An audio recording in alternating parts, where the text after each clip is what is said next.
তুমি জান্নাতের কোন দরজা দিয়ে যেতে চাও কমেন্টে অবশ্যই জানাও।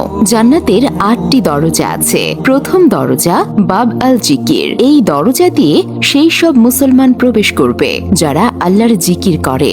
দ্বিতীয় দরজা বাব আল ইমান। এই দরজা দিয়ে সেই সব মুসলমান প্রবেশ করবে যাদের আল্লাহর উপর প্রকৃত ইমান আছে। তৃতীয় দরজা বাব আল কাজিমিন। এই দরজা দিয়ে সেই সব মুসলমান প্রবেশ করবে যারা রাগকে নিয়ন্ত্রণ করতে পারে এবং অন্যদের ক্ষমা করে। চতুর্থ দরজা আল হজ। এই দরজা দিয়ে সেই সব মুসলমান প্রবেশ করবে যারা আল্লাহর সন্তুষ্টির জন্য হজ করেছে। পঞ্চম দরজা আল রায়ান। এই দরজা দিয়ে সেই সব মুসলমান প্রবেশ করবে যারা আল্লাহর জন্য রোজা রাখে।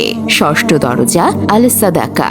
এই দরজা দিয়ে সেই সব মুসলমান প্রবেশ করবে যারা আল্লাহ তাআলার সন্তুষ্টির জন্য দান খয়রাত করে। সপ্তম দরজা আল জিহাদ। এই দরজা দিয়ে সেই সব মুসলমান প্রবেশ করবে যারা আল্লাহর রাস্তায় জিহাদ করে। অষ্টম দরজা আল সালাত। এই দরজা দিয়ে সেই সব মুসলমান প্রবেশ করবে যারা নামাজের ব্যাপারে নিয়মিত ছিল।